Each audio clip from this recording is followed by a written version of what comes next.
მინდა ვისაუბრო წინა კვირაში ქუთაისში გამართულ სასამართლო პროცესზე, სადაც გვასამართლებენ ვანო მერაბიშვილს და მე დასაქმების პროგრამისათვის.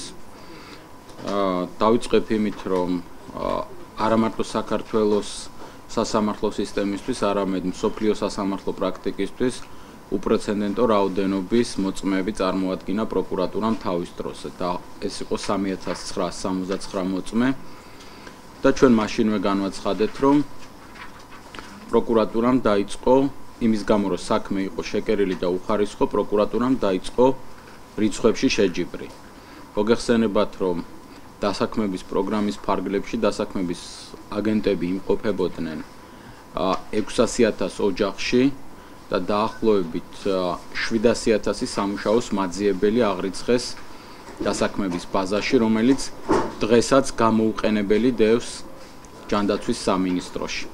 და ქვეყანაში, სადაც დასაქმება ნომერ პირველი პროგრამა, სწორედ ამ პროგრამის გულისთვის გვასამართლებენ მე და ვანო მერაბიშვილს.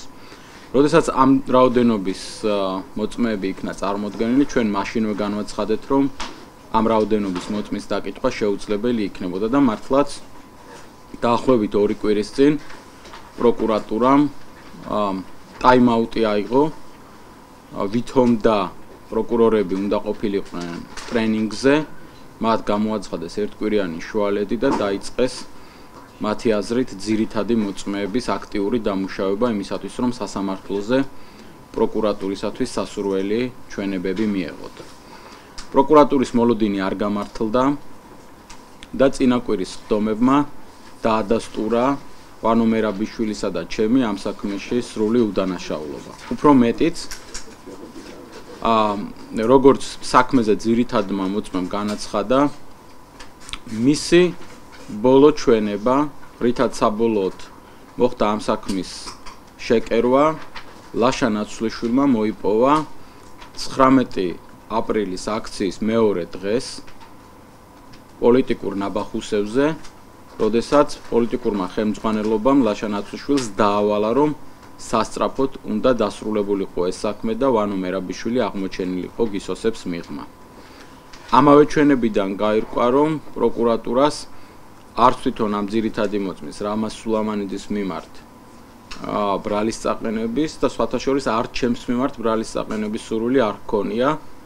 მათ მე დღეს ცხადად მინდა განვაცხადო, მათ დააბარეს ჩემთან რამაზ სულამანიძეს, რომელიც მე შემხვდა სწორედ იმ პერიოდში და მითხრეს, რომ თუ კი ვანო მერაბიშვილის საწინააღმდეგო ჩვენებას მივცემდი, მე ისევე გამინფორმდებოდა ეგრეთ წოდებული განრიდება, ანუ პროკურატურა ისევე გამოიტანდა ჩემს მიმართაც გადაწყვეტილება საქმის არაღწვის შესახებ, როგორც ეს რამაზ სულამანიძის წინააღმდეგ რამაზ სულამანიძესთან მიმართებაში გააკეთა. ბუნებრივია, ეს ჩემთვის იყო ორმაგად შეურაცხმყოფელი, პირველი ის, რომ არანაირი დანაშაული არ ჩამიდენია და მეორე პროკურატურა თხოვდა აბსოლუტურად უდანაშაულო ვანო მერაბიშვილის მიმართ ჩემს მიერ ბრალის დადებას, ბუნებრივია ეს არ მოხდა და დღეს ვანო მერაბიშვილიც და მე ერთად ვხედავთ განსასჯელის სკამზე. ყველაზე მთავარი, რაც დადასტურდა ძირითადი მოწმეების ჩვენებებისგან, როგორც რამაზ სულამანიძის, ისე პარასკევს დაკითხული სხვა მოწმეებიდან სოციალური მომსახურეების სააგენტოსი. დადასტურდა, რომ პროექტი იყო წარმატებული პროექტი, ამავდროულად დადასტურდა ისიც და აგიხსნით, რომ ჩვენ პროკურატურამ ბრალი წაგვიყენა იმაზე, რომ თითქოს ამ პროგრამის გარკვეული ნაწილი განვახორციელეთ იმაზნით, რომ დაგვესაქმებინა პარტიული აქტივისტები, კაფეოდ დადასტურდა, რომ არანაირი წინასწარი განზრახვა ჩვენ ამ მიმართულებით არ გქონია და არავისთვის, არც ვანო მერაბიშვილს და არც მე, მსგავსი ყალბი პროგრამის შედგენა არ დაგვივალებია. მნიშვნელოვანია აღვნიშნოთ ის, თუ როგორ წარიმართება ამის შემდეგ პროცესი. ბუნებრივია, პროკურატურას ამის შემდეგ უაზრობა მათი მხრიდან 3800, იმიტომ რომ დაახლოებით 150-160 მოწმე დაკითხულია 3800 მოწმის წარმოდგენა, ისინი გაწყვეტენ ამ სიას სავარაუდოდ თუ ამ კვირაში არა. მომავალ კვირაში და უკვე ჩვენ ბრალდებულებს და ჩვენს ადვოკატებს მოგვეცემა იანვარში საშუალება გამოვიძახოთ ჩვენი მოწმეები. მაგრამ კაფიოთ მინდა დავადასტურო, რომ საქმე დაირღვა და ამავე დროს სასამართლოზე დადასტურდა ის, რომ საქმე პოლიტიკური ნიშნით ლაშა ნაცვლიშვილმა შეკერა. მე ასევე შევახსენებ საზოგადოებას, რომ ეს სწორედ ის ლაშა ნაცვლიშვილია, რომელიც თავის ერთ-ერთ ბოლო პრესკონფერენციაზე განსაკუთრებული ხაზგასმით აქო მაშინ ჯერ კიდევ პრემიერ-მინისტრმა ბიძინა ივანიშვილმა.